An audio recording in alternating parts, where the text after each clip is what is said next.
వరంగల్ జిల్లా అభివృద్ధికి సంబంధించి సమీక్ష సమావేశం అనంతరం సీఎం కేసీఆర్ మాట్లాడుతున్నారు. ఇప్పుడు లైవ్ చూద్దాం. అంటే నిన్న జరిగిన సమీక్షలో మిషన్ భగీరథ వగైరా పనులలో బాగా వేగం పెంచాలని చెప్పి కూడా నిర్ణయం తీసుకున్నాం, ఆదేశాలు కూడా ఇచ్చాం. వాటిలో గణనీయమైనటువంటి ప్రగతి రాబోయే కొద్ది మాసాలలో మనం చూడబోతాం. జిల్లాలో ఉండేటువంటి 3 నియోజకవర్గాలు, ఒకటి సంపూర్ణంగా, రెండేమో పాక్షికంగా. జనగామ నియోజకవర్గం టోటల్గా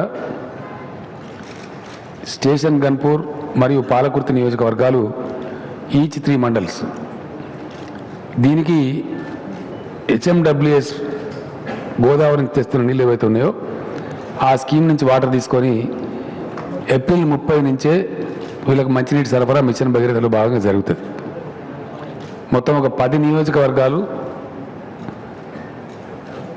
3 నియోజకవర్గాలు వరంగల్లో, ఆలేరు, భువనగిరి 2 నియోజకవర్గాలు నల్లగొండలో, మేడ్చల్, రంగారెడ్డి జిల్లాలో, గజ్వేల్, దుబ్బాక మరియు సిద్దిపేట మెదక్ జిల్లాలో, ఈ 4 జిల్లాలలో ఈ 10 నియోజకవర్గాలకు HMWS ఎల్లంపల్లి నుంచి గోదావరి నుంచి తెస్తున్న నీళ్ళలో నుంచి తీసుకొని వీటికి ఇవ్వాలని చెప్పి నిర్ణయం తీసుకున్నాం. ఆల్రెడీ శాంక్షన్స్ కూడా అయింది. ఇది ఏప్రిల్ 30వ తారీఖు నాడు ఈ సంవత్సరంలోనే ఈ స్కీమ్లను కూడా స్విచ్ ఆన్ అయితే మిషన్ భగీరథలో ఒక 10 కాన్స్టిట్యున్సీలకు నీళ్లు అనేటి ఏప్రిల్ 30th నుంచి నిరంతరాయంగా సరఫరా కూడా జరుగుతుంది. వరంగల్లో 3 కాన్స్టిట్యున్సీలలో వస్తుంది. జనగామ పూర్తి స్థాయిలో, స్టేషన్ గన్పూర్లో 3 మండలాలు, పాలకుర్తిలో ఒక 3 మండలాలు ఈ స్కీమ్ కింద ఉన్నాయి. వీరందరికీ కూడా 30th ఏప్రిల్ నుంచి నిరంతరంగా నీటి సరఫరా జరుగుతుంది. ఇరిగేషన్ పనులకు సంబంధించి కూడా కాకతీయ కాలువ రిపేర్ పనులు డిస్ట్రిబ్యూటర్లతో సహా కంప్లీట్ చేయమని చెప్పడం జరిగింది. ఇప్పటికే ఒక 130 కోట్ల రూపాయలు ఆ పనుల కోసం ఇవ్వడం జరిగింది.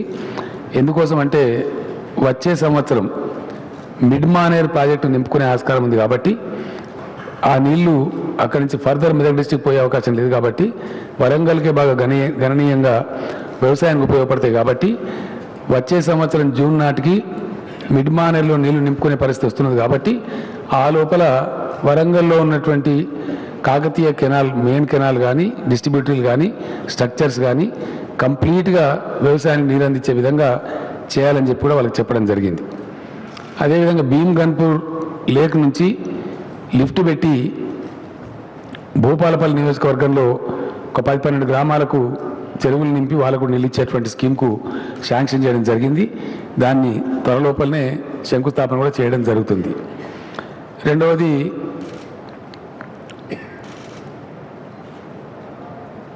ఇతర ప్రాంతాలకు నీళ్ళిచ్చే విషయానికి సంబంధించి దేవాదులు కంప్లీట్ చేయడం. దేవాదుల దగ్గర లిఫ్ట్ ఇరిగేషన్ స్కీమ్ పెట్టినారు కానీ దాని కింద బ్యారేజ్ కట్టలేదు గత ప్రభుత్వాలు. అది 170 రోజులు నీళ్లు తీసుకోవాల్సినటువంటి పథకం, అది 70 రోజులు కూడా తీసుకునే పరిస్థితుల్లో లేదు. ఇమీడియట్గా ఈ సీజన్లోనే ఆ బ్యారేజ్ నిర్మాణానికి కూడా శంకుస్థాపన చేయడం జరుగుతుంది. దాని నిర్మాణం పూర్తి చేస్తే 365 డేస్ వరంగల్ జిల్లాకు గోదావరి నుంచి నీళ్లు తీసుకునేటువంటి మంచి అవకాశం కూడా వస్తుంది. దాని ద్వారా చాలా పెద్ద పొటెన్షియల్ జిల్లాకు వచ్చేటువంటి అవకాశం ఉంది. అదేవిధంగా దేవాదుల నుంచి తెచ్చే నీళ్లు గతంలో రామప్ప చెరువుకు అనుసంధానం చేయలేదు. ఇప్పుడు రామప్ప చెరువుకు అనుసంధానం చేసి రామప్ప చెరువు నుంచి 2 గ్రావిటీ కాలువల ద్వారా అటు లక్నవరం చెరువుకు, ఇటు గన్పూర్ చెరువుకు నింపేటువంటి ఆదేశం కూడా ఇవ్వడం జరిగింది. ఆ పనులు కూడా ఈ సీజన్లోనే పూర్తి అవుతాయి. 365 డేసు లక్నవరం, రామప్ప, గణపురం నిండి ఉండి కనపడతాయి. మనకు చాలా అద్భుతంగా ఉంటుంది. లక్నవరం విశేషంగా పర్యాటకులు కూడా ఆకర్షించేటువంటి చెరువు కాబట్టి కంప్లీట్ సంవత్సరం పొడవున నీళ్లు ఉంటే అద్భుతమైనటువంటి పర్యాటక కేంద్రంగా ఆ లక్నవరం చెరువు, ఆ ప్రాంతాలు కూడా డెవలప్ అయ్యేటువంటి ఆస్కారం ఉంటుంది. రామప్ప కూడా బాగా డెవలప్ అయ్యేటువంటి ఆస్కారం ఉంటుంది. అవి కూడా నెక్స్ట్ జూన్కు ఈ పనులన్నీ కంప్లీట్ చేయాలని చెప్పి నిర్ణయించడం కూడా జరిగింది. ఆదేశాలు కూడా ఇవ్వడం జరిగింది. వరంగల్ పట్టణం తెలంగాణలో అత్యంత ప్రాధాన్యత ఉన్నటువంటి చారిత్రక పట్టణం. హైదరాబాద్ తర్వాత 2వ అతిపెద్ద నగరం తెలంగాణలో వరంగల్. ఉండవలసిన పద్ధతిలో ఈ పట్టణం లేదు. నేను గతంలో వచ్చిన సందర్భాలు కూడా చాలాసార్లు బాధ వ్యక్తీకరించడం జరిగింది. దీనికోసం వరంగల్కు బడ్జెట్లోనే బాజాప్తాగా ఏదో శాంక్షన్ చేస్తాం ఇట్లా చేస్తామని కాకుండా ఒక స్పెషల్ డెవలప్మెంట్ అథారిటీని వరంగల్ గ్రేటర్ మున్సిపల్ కార్పొరేషన్ తన విధులు నిర్వహిస్తూ ఉంటుంది. ప్రత్యేకమైన పద్ధతిలో అభివృద్ధి కూడా చేయాల్సిన అవసరం ఉంది. కాబట్టి జిల్లా కలెక్టర్ చైర్మన్గా వరంగల్కు ఒక స్పెషల్ డెవలప్మెంట్ అథారిటీని క్రియేట్ చేయడం జరుగుతుంది. బడ్జెట్లో ప్రతి సంవత్సరం 300 కోట్ల రూపాయలు వరంగల్ అభివృద్ధి కోసం ఖచ్చితంగా కేటాయించడం జరుగుతుంది. దాన్ని ప్రత్యేక అభివృద్ధికి కలెక్టర్ చైర్మన్గా ఒక కమిటీ ఉండి దాన్ని అంతా కూడా ఇంప్లిమెంట్ చేయడం జరుగుతుంది. అందులో భాగంగా టెక్స్టైల్ పార్క్ ఒకటి, చాలా పెద్ద టెక్స్టైల్ పార్క్, దేశంలోనే అత్యంత పెద్ద టెక్స్టైల్ పార్క్ వరంగల్లో తీసుకురావాలని చెప్పి రాష్ట్ర ప్రభుత్వమే దాన్ని ప్రమోట్ చేసే విధంగా ఇతర సంస్థలతో కూడా మాట్లాడినాం. వాళ్ళందరూ కూడా ముందుకు వస్తున్నారు. ఆ ప్రకారంగా ఒక మల్టిపుల్ టెక్స్టైల్ పార్క్ అంటే ఇప్పుడు మనం సోలాపూర్ పోతే ఒక రకమైన బట్టలు అక్కడ తయారీ జరుగుతుంది, తమిళనాడులోని తిరుపూర్ పోతే అక్కడ ఇంకో రకమైన బట్టలు తయారీ జరుగుతూ ఉంది, హోజియారీ కూడా తయారవుతుంది. అట్లా గుజరాత్లోని సూరత్కు పోతే లేడీస్ వాడేటువంటి శారీస్ కానీ లేడీస్ డ్రెస్ మెటీరియల్ కానీ అక్కడ స్పెషలైజ్గా తయారవుతూ ఉంది. వరంగల్ మాత్రం వీటన్నిటి సమాహారంగా ఉంటుంది. అంటే కాటన్ టు గార్మెంట్ దాకా. అంటే దానిలో భాగంగా అపెరల్ పార్క్ కూడా ఉంటుంది. రెడీమేడ్ డ్రెస్సెస్ కూడా తయారు చేసినటువంటి అపెరల్ పార్క్ కూడా దీనిలో భాగం అయి ఉంటుంది. అంటే ఇండియాలోనే అతిపెద్ద, అంటే ఇప్పుడు సూరత్ పోతే ఒక రకమైన బట్టలు కొనుక్కోవచ్చు, తిరుపూర్ పోతే ఒక రకమైన మెటీరియల్ కొనుక్కోవచ్చు, సోలాపూర్ పోతే మరో రకమైన మెటీరియల్ కొనుక్కోవచ్చు. అట్లా కాకుండా వరంగల్కు అద్భుతమైనటువంటి రైల్వే జంక్షన్ ఉంది. మనం రాబోయే రోజులలో డెవలప్ చేసుకుంటే మామునూరు ఎయిర్పోర్ట్ కూడా ఉంది. కాబట్టి దేశంలోనే నంబర్ 1 టెక్స్టైల్ హబ్ కింద అన్ని రకాల వస్త్రాలు ఇంక్లూడింగ్ అపెరల్ పార్క్తో సహా డెవలప్ చేయడానికి 2 నుంచి 3,000 ఎకరాలలో చేయడానికి దీని ప్రయత్నాలు ముమ్మరంగా చేస్తూ ఉన్నాం. కొద్ది రోజులలోనే ఈ పనులను కూడా టేకాఫ్ కాబోతాయి. జిల్లాకు దీనికి అవసరమైనటువంటి భూసేకరణ చేయడానికి 100 కోట్ల రూపాయలు కూడా ఆల్రెడీ జిల్లా కలెక్టర్ రిలీజ్ చేయడం జరిగింది. పనులన్నీ కూడా స్టార్ట్ కాబోతే కొద్ది రోజులలో. ఒకసారి భూసేకరణ కంప్లీట్ అయిపోతే ఆ ప్రాజెక్టు కూడా టేకాఫ్ అవుతుంది. ఇది చాలా మంచి శుభవార్త. నాకున్న అవగాహన ప్రకారం రాబోయే 3-4 ఏళ్లలో ఈ టెక్స్టైల్ పార్క్ అనుకున్నదనుకున్నట్టు అభివృద్ధి జరిగితే వరంగల్ పట్టణానికి మరో 4 నుంచి 5 లక్షల జనాభా అడిషనల్గా యాడ్ అయ్యేటువంటి అవకాశం కూడా ఉంటుంది. ఈ టెక్స్టైల్ పార్కును కూడా పెట్టి మళ్ళీ వాళ్ళకి అక్కడ అందులోనే ఒక పెద్ద టౌన్షిప్ కూడా బ్రహ్మాండంగా వచ్చేటట్టు ఏర్పాటు చేయాలి. అది ఇంటర్నేషనల్ స్టాండర్డ్లో ఉండేటువంటి టెక్స్టైల్ పార్క్ కావాలని చెప్పి ప్రభుత్వం దాన్ని ప్రమోట్ చేస్తూ ఉంది.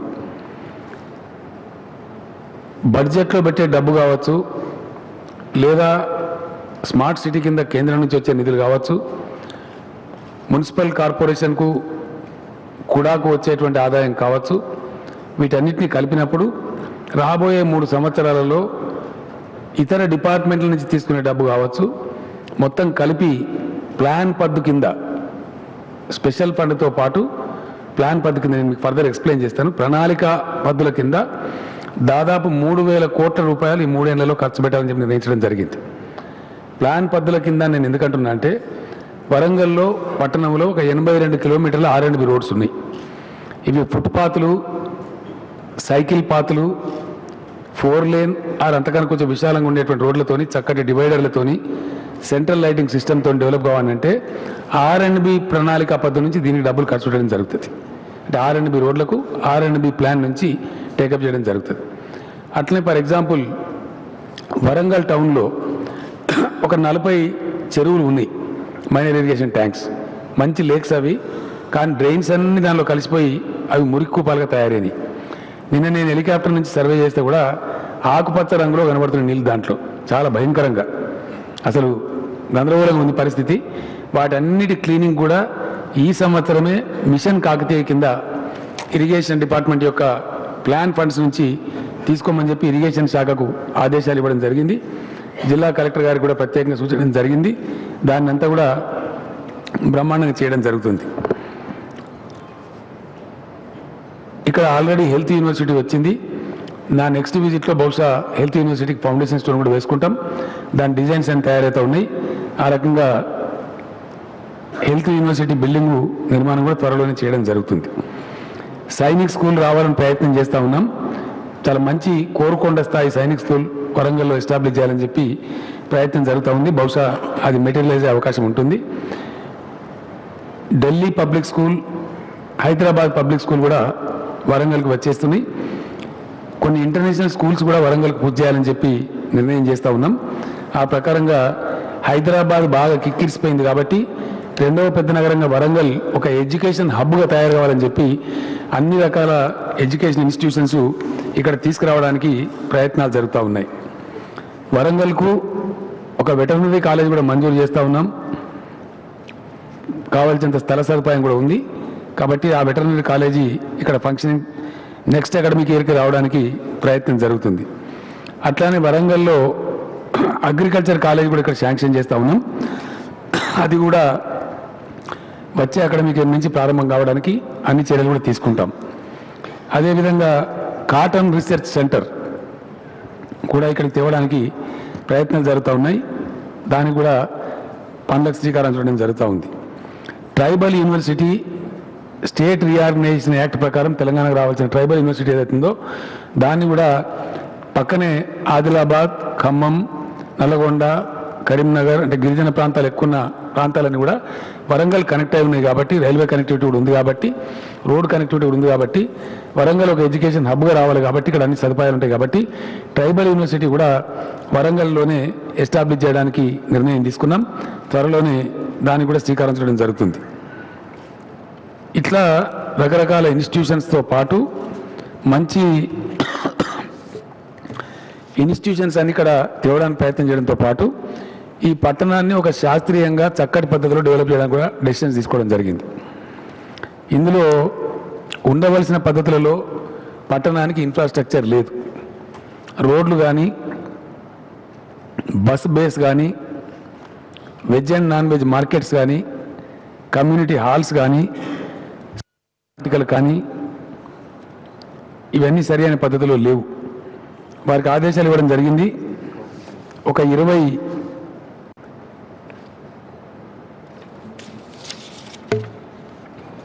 కూరగాయలు, మాంసం, చేపలతో కూడుకునేటువంటి veg and non veg market complexes పట్టణంలో 10 లక్షల జనాభా ఉంది కాబట్టి లొకేషన్స్ ఐడెంటిఫై చేసి ఒక 20 integrated veg and non veg markets మంచి హైజీనిక్గా ఉండే పద్ధతులలో సైంటిఫిక్గా పార్కింగ్ ఫెసిలిటీస్తో పాటు ఇంటర్నేషనల్ స్టాండర్డ్లో కట్టాలని చెప్పి ఆదేశించడం జరిగింది.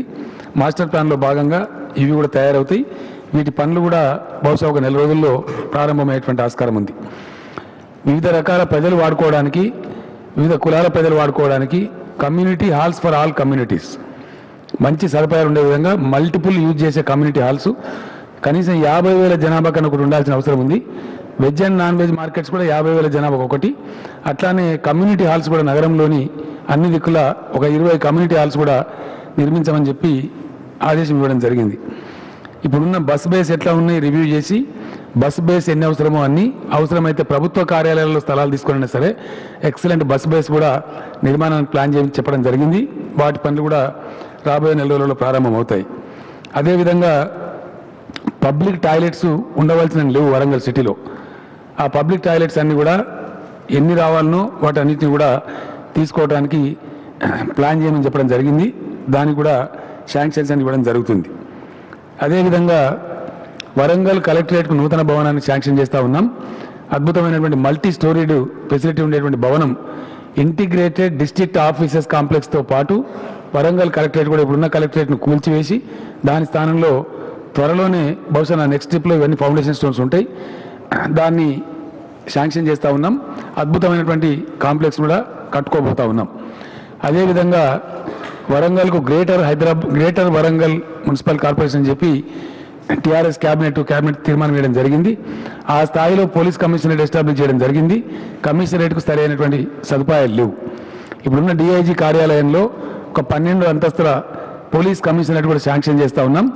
అది దాంట్లోనే డిఐజీ ఆఫీస్ కూడా ఉంటుంది, పోలీస్ కమాండ్ కంట్రోల్ కూడా దానిలోనే ఉంటుంది. దాన్ని అధునాతనమైన పద్ధతులలో సీసీ టీవీ ప్యానెల్స్తో పాటు నగరంలో పెద్ద ఎత్తున సీసీ కెమెరాలు కూడా ఏర్పాటు చేసి అనుసంధానించాలి. నేరాలను అరికట్టడంలో అదొక మంచి సెంటర్ కావాలని చెప్పి కూడా దాన్ని శాంక్షన్ చేయడం జరిగింది. ఈ సీసీ కెమెరాస్ కోసం గౌరవ ఎంపీలను, ఎమ్మెల్యేలను, ఎమ్మెల్సీలను వాళ్ళ నియోజకవర్గ అభివృద్ధి నిధుల నుంచి కూడా సమకూర్చవలసిందిగా కోరడం జరిగింది. అందరు ప్రజాప్రతినిధులు కూడా అంగీకారం తెలిపారు. త్వరలోనే స్మార్ట్ పోలీసింగ్ను వరంగల్ ప్రజలు చూడబోతారు. ఆ రకంగా ఒక multi level 12 storeyed police commissionerate 12 storeyed building కూడా కట్టాలని చెప్పి నిర్ణయం తీసుకున్నాం. నా నెక్స్ట్ విజిట్లో బహుశా 10-15 రోజులు 20 రోజుల్లో మళ్ళీ నేనే వస్తాను వరంగల్కు. ఈ బిల్డింగ్స్ అన్ని కూడా శంకుస్థాపన చేసి పనులు కూడా ప్రారంభిస్తామని చెప్పి తెలియజేయడం జరుగుతూ ఉంది.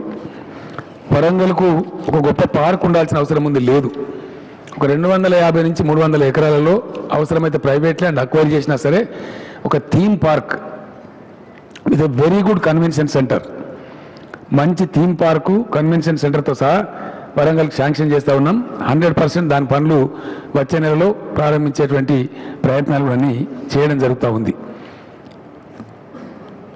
అదేవిధంగా ఒక మల్టీ స్పెషాలిటీ హాస్పిటల్ ఇప్పుడున్న ఎంజిఎం హాస్పిటల్ను మహిళలకు, శిశువులకు అంటే maternity and child care hospital exclusive కింద మార్చి ఒక ట్విన్ టవర్స్తోని అన్ని రకాల మల్టీ స్పెషాలిటీ ఉండేటువంటి హాస్పిటల్ను కాకతీయ మెడికల్ కాలేజ్ ప్రెమిసెస్లో నిర్మించాలని చెప్పి, అంటే university plus multi speciality hospital రెండు కూడా నిర్మించాలని చెప్పి నిర్ణయం తీసుకున్నాం. నేను వచ్చినప్పుడు ఆ బిల్డింగ్లో కూడా శంకుస్థాపన చేయడం జరుగుతుందని చెప్పి మీకు మనవి చేస్తూ ఉన్నాను. అదేవిధంగా సెంట్రల్ జైలు ఏదైతే ఉందో దాన్ని మామునూరు ప్రాంతానికి మార్చాలని చెప్పి తరలించాలని చెప్పి నిర్ణయం తీసుకున్నాం. ఆ స్థలాన్ని కూడా కాకతీయ మెడికల్ కాలేజీకి హ్యాండ్ ఓవర్ చేయడం జరుగుతుంది. అందులోని మల్టీ స్పెషాలిటీ హాస్పిటల్ కానీ యూనివర్సిటీ కానీ ఒక మంచి ఎడ్యుకేషన్ హబ్ కింద దాన్ని తీర్చిదిద్దడానికి ప్రయత్నాలు జరుగుతూ ఉన్నాయి.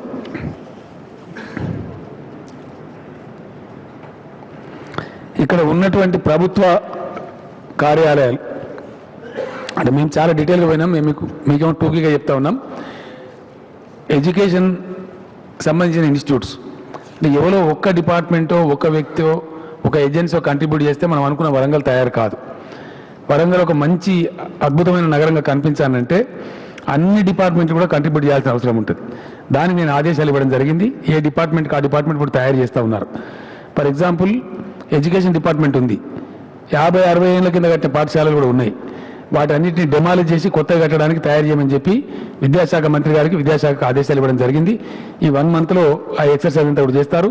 అంటే అనేక కొత్త భవనాలు మీరు చూడబోతారు. అది primary school to PG centre వరకు కావచ్చు. ఆ భవనాలు ఎవి కట్టాలనేది నిర్ణయం జరుగుతుంది, వాటిని నిర్మించడం జరుగుతుంది. అట్లనే వేరియస్ గవర్నమెంట్ డిపార్ట్మెంట్స్ బిల్డింగ్స్ ఏవైతే బాగలేకుండా ఉంటే వాటన్నిటిని తొలగించి డిమాలిష్ చేసి మళ్ళీ కొత్త బిల్డింగ్లు చేయడానికి కూడా మాస్టర్ ప్లాన్ తయారు చేయమని చెప్పాం. అంటే కొన్ని వందల కొత్త భవనాలు వరంగల్లో నిర్మాణం కాబోతాయి. ఒక 1 మంత్ తర్వాత వరంగల్లో యుద్ధం జరుగుతున్న వాతావరణం ఉంటుంది.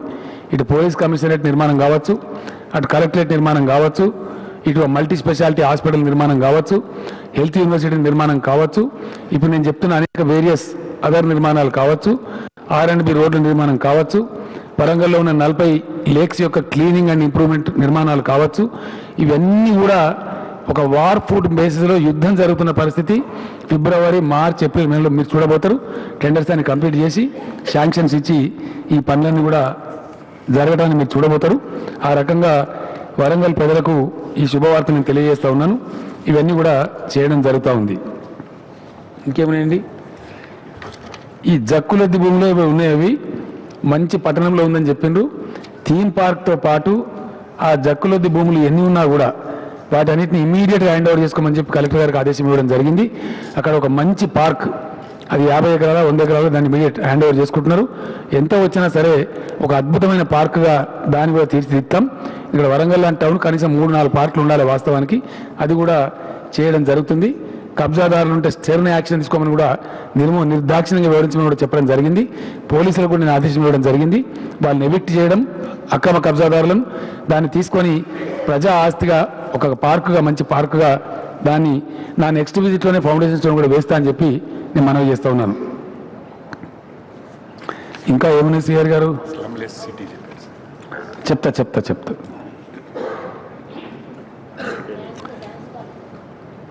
సైన్స్ అండ్ డ్యాన్స్ కాలేజీ ఒకటి ఉంది ఇక్కడ.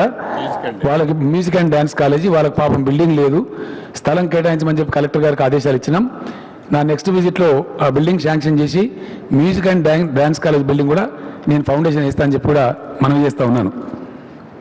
ఇవి రికార్డు చేస్తున్నారా? ప్రెస్ రికార్డు చేస్తున్నాలే, పేపర్ కటింగ్ పెట్టుకుని సరిపోతుంది. మీరు చేయకపోతే ప్రెస్ దగ్గర ఉంటుంది కదా, ఎలక్ట్రానిక్ మీడియా కూడా రికార్డు చేస్తుంది కదా, ఒక కాపీ తెప్పించుకుంటే సరిపోతుంది. మున్సిపల్ ఆఫీస్ కూడా పరిస్థితి బాగాలేదు. ఆయన కింద 30 ఎకరాల జాగా ఉంది. పేరు గొప్ప ఊరు దిబ్బ అన్నట్టు ఉన్నది. ఆఫీసే చక్కగా లేదు. అది కూడా మొత్తం కూల్చి పడేసి ఉన్న భవనం ఏదైనా కొత్తది ఉంటే కాపాడి మిగతాది కూల్చేసి ఒక మున్సిపల్ టవర్ కూడా బ్రహ్మాండం కట్టాలని చెప్పి నిర్ణయించినాం. అందులోనే అవసరమైన బస్ బేలు, వెజ్ మార్కెట్స్ ఇవి కూడా ఆ స్థలాన్ని బాగా మ్యాక్సిమం యూజ్ చేసుకోవాలనుకుని ఇప్పుడు నేను అక్కడికి వెళ్తా ఉన్నా. కొండా సురేఖ ఎమ్మెల్యే గారికి భోజనానికి పోయే ముందు ఆ మున్సిపల్ కాంప్లెక్స్ విజిట్ చేసి అట్నుంచే భోజనాన్ని నేను వెళ్తాను. ప్రెస్ మిత్రులు కూడా వెల్కమ్. అక్కడికి మనం అందరం పోతే చూసి మంచి సలహా కూడా ఇచ్చేటువంటి ఆస్కారం కూడా ఉంటుంది. తర్వాత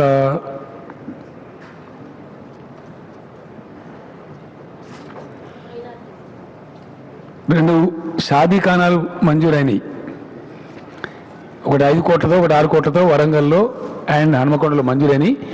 వాటికి స్థల పరిశీలన జరిపి వెంటనే ఆ షాదీఖానాల ప్రారంభం కూడా జరుగుతుంది. బహుశా నా నెక్స్ట్ విజిట్లో వాటికి ఫౌండేషన్ స్టోన్స్ కూడా వేసుకుంటాం. బహుశా ఏం లేదు, వేసుకోవడమే.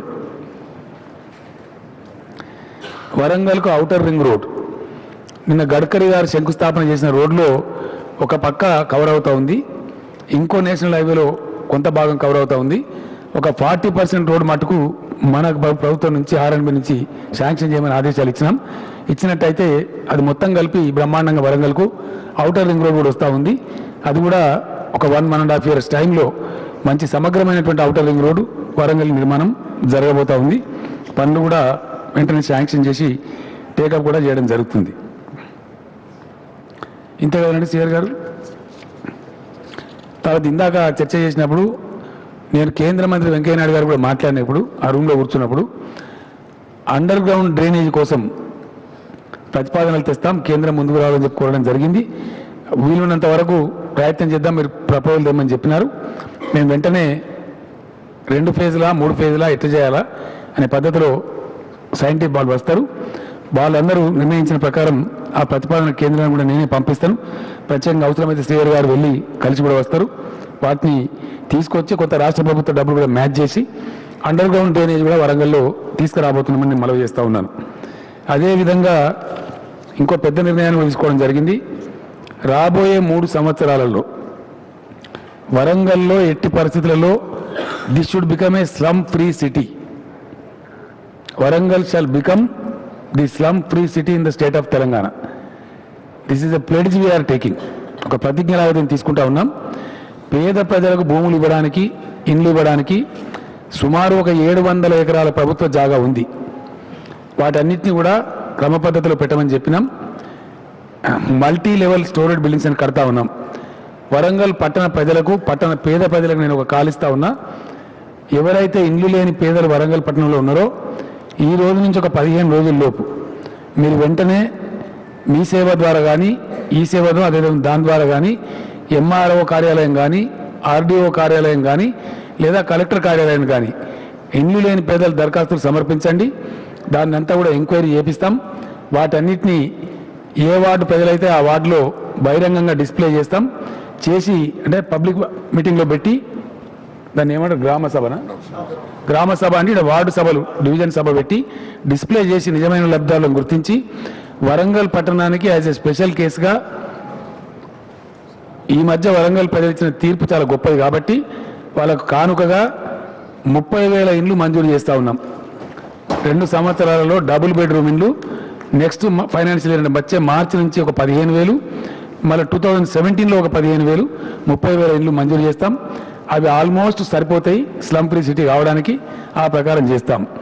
అందులో ఈ ఇండ్లు మంజూరు చేసే దానిలో ఒక 2% ఎక్స్ ఆర్మీ వాళ్ళకి రిజర్వ్ చేస్తూ ఉన్నాం.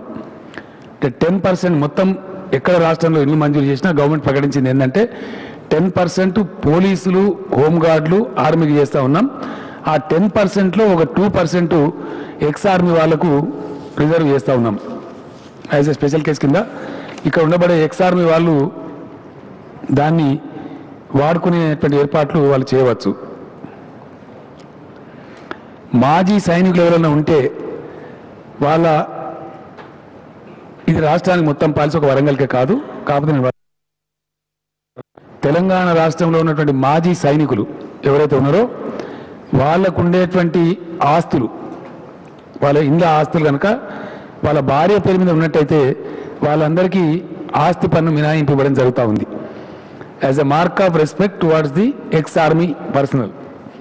మాజీ సైనికులను గౌరవించే దిశగా 2% డబుల్ బెడ్రూమ్ ఇళ్లలో వాళ్ళకి కేటాయించడమే కాకుండా గతంలో ఉన్న ఇండ్లు వాళ్ళ వైఫ్ పేరు మీద ఉన్నట్టయితే, ఉమెన్ పేరు మీద కనుక ఉన్నట్టయితే ఆస్తి పన్ను నుంచి మాజీ సైనికుల ఇండ్లకు మినహాయింపు ఇవ్వడం జరుగుతూ ఉంది. ఇది వాళ్ళందరూ కూడా ఒక సంతోషకరమైన వార్త. మొత్తం మీద ఫైనల్గా ఇష్యూ ఏంటంటే, నేను ఇప్పుడు హైదరాబాద్ వెళ్ళిన వెంటనే ఈ నగరం యొక్క రోడ్లు, కూడళ్ళు, పరిస్థితులు, మంచి చెడ్డలు, ఇప్పుడు నేను చెప్పిన కమ్యూనిటీ హాల్స్ కూడా Warangal municipal corporation plus further జరగబోయేటువంటి అర్బన్ అగ్లామరేషన్ మొత్తం సర్వే చేయడానికి, ఒక మంచి మాస్టర్ ప్లాన్ తయారు చేయడానికి ఒక సంస్థను, బెస్ట్ సంస్థను ఇక్కడికి పంపించడం జరుగుతుంది. వాళ్ళు వచ్చి ఒక 10-15 డేస్లో మొత్తం జోనింగ్ చేసి ప్లానింగ్ అంతా తయారు చేసి ఇస్తారు. ఎగ్జిస్టింగ్ టౌన్ని ఏం చేయాలా, భవిష్యత్తులో ఫర్దర్ గ్రో అయ్యే టౌన్ ఏం చేయాలా, ఆ విధంగా ప్లాన్ ఇస్తారు. ఆ మాస్టర్ ప్లానే ఒక గీటురాయిగా పెట్టుకొని మొత్తం శాంక్షన్స్ ఇచ్చేసి డెఫినెట్గా నెక్స్ట్ మంత్ నేనే వచ్చి ఫౌండేషన్ స్టోన్ కూడా వేసి వీటన్ని కార్యక్రమాలు ప్రారంభిస్తాం. జర్నలిస్ట్ మిత్రులు నాకు కొన్ని దరఖాస్తులు ఇచ్చినారు. ఇప్పుడు డబుల్ బెడ్రూమ్ ఇల్లు మాకు కూడా కావాలని చెప్పి డెఫినెట్గా మాకు కొంత జాగా ఇచ్చిండ్రు, దాని కంప్లీట్ చేయమని చెప్పినారు. నేను వరంగల్ జర్నలిస్టులకు ఇచ్చే ఒకటే హామీ, మీకు ఎంత జాగా అవసరం పడుతుందో రకరకాల పేర్ల మీద ఇస్తున్నారు మీరు. ఆ 3-4 సంఘాలు మంచిది కాదు. మీకు ఎన్నెన్ని సంఘాలు ఉండొచ్చు, కానీ మాకు జర్నలిస్ట్ అంటే ఒకటే కేటగిరీ కింద మేము చూస్తాం. ఎవరో ఒక సంస్థ బాధ్యత తీసుకొని దయచేసి, Warangal second largest city of Telangana, ఇక్కడ జర్నలిస్ట్ కాలనీ ఒకటి అద్భుతమైన తీసుకొని వద్దాం. దానికి కొన్ని స్పెషల్ రాయితీలు కూడా ఇద్దాం. కొంచెం డబుల్ బెడ్రూమ్ స్కీమ్ కింద ఇద్దాం, కానీ కొంచెం అడిషనల్ మనీ ఇచ్చి మంచి ఇన్ఫ్రాస్ట్రక్చర్ వేద్దాం. ఎక్సలెంట్ జర్నలిస్ట్ కాలనీ తేవడానికి వరంగల్ జర్నలిస్ట్ మిత్రులు సహకరించాలి. మీరు ఉప ముఖ్యమంత్రి గారు మీ జిల్లాలో ఉన్నారు కాబట్టి రేపో ఎల్లుండో ఒక సమన్వయ సమావేశం పిలిచి ప్రెస్ క్లబ్లో కానీ మరో చోట కానీ అన్ని రకాల జర్నలిస్టులకు వచ్చేటట్టు, ఫోటో జర్నలిస్టులకు రావాలి, కెమెరా జర్నలిస్టులకు రావాలి, రైటింగ్ జర్నలిస్టులకు రావాలి, ఎలక్ట్రానిక్ మీడియా యాంకర్స్కి రావాలి, అందరికి కూడా రావాలి, ఎవరైనా కూడా మన వాళ్ళే. కాబట్టి ఒక ఎక్సలెంట్ బ్యూటిఫుల్, ఇతరులు అసూయపడే విధంగా, ఈవెన్ హైదరాబాద్ జర్నలిస్టులు అసూయపడే విధంగా వరంగల్లో జర్నలిస్ట్ కాలనీ కట్టించే బాధ్యత నాది. నేనే స్పెషల్ నామీ తీసుకుంటాను. ఒకటే ఒక ప్రార్థన ఏంటంటే, దయచేసి ఇందులో విభేదాలు లేకుండా అది 600 మంది కానీ 800 మంది కానీ 1000 మంది కానీ కాక వెనుకపోయే సమస్య లేదు. మళ్ళీ అరకొరగా వద్దు. జర్నలిస్ట్ కాలనీ ఆఫ్ వరంగల్ అంటే అది చూడబోదేటట్టు ఉండాలి. దానిలో మల్టీప్లెక్స్ రావాలి, కూరగాయల మార్కెట్ రావాలి, అన్ని సదుపాయాలు రావాలి, బస్ బేస్ రావాలి, కమ్యూనిటీ హాల్ రావాలి, చిన్న పార్క్ రావాలి. అంటే ఒక అందంగా గొప్పగా ఉండేటట్టు, ఆ జర్నలిస్ట్ కాలనీలో పోయి ఉండాలని అనిపించేటట్టు అంత గొప్ప దాన్ని మనం నిర్మాణం చేద్దాం, చేసి చూపిద్దాం. That should be A smart city in it self. అన్ని సదుపాయాలతో చేపిద్దాం. దానికి ఇంటర్నెట్ కనెక్షన్ కూడా తీసుకుందాం. అంత గొప్ప జర్నలిస్ట్ కాలనీని వరంగల్లో తీసుకొద్దాం. ఒకటే ఒక రిక్వెస్ట్ మీతో, నేను దయచేసి ఎవరో సీనియర్ మిత్రులు ఉన్నారు ఇక్కడ, చాలా మంది జర్నలిస్ట్ నా ఫ్రెండ్స్ కూడా ఉన్నారు, అందరినీ సమన్వయం చేసి మొత్తం జర్నలిస్టులను లిస్టు రాసి మాకు ఇచ్చేయండి. అంతే. మీరు చేసే సహకారం ఒకటి ఏంటంటే, ఇబ్బంది లేకుండా అందరికి సమానమైందే కట్టుకుందాం. ఒకరికి ఎక్కువ లేదు, ఒకరికి తక్కువ లేదు. అది ఎట్లా కట్టుకుందాం నిర్ణయించుకుందాం. నేను స్థలం నిర్ణయిస్తాను.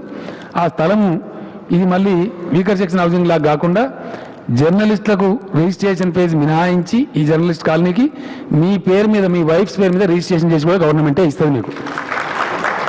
అంత బ్యూటిఫుల్గా చేసుకున్నాం. ఇక టాప్ టు బాటమ్ నేనే రెస్పాన్సిబిలిటీ. దీనికి వరంగల్లో కడదాం.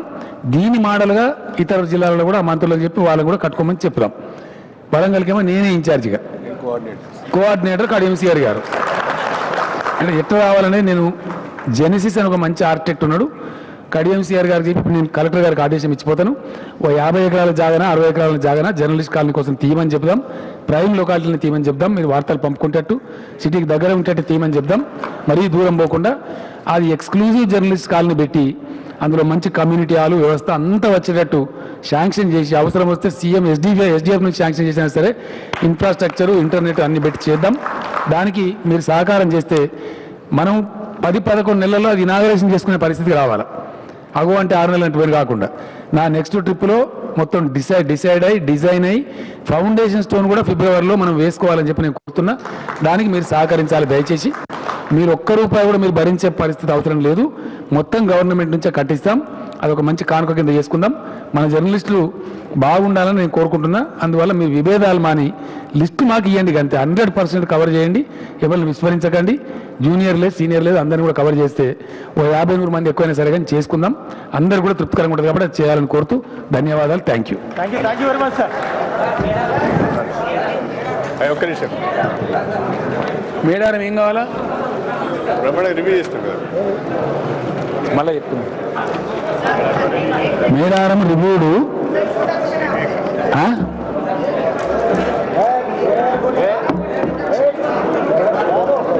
बाद में बोलेंगे भाई, आप समझ में नहीं आया.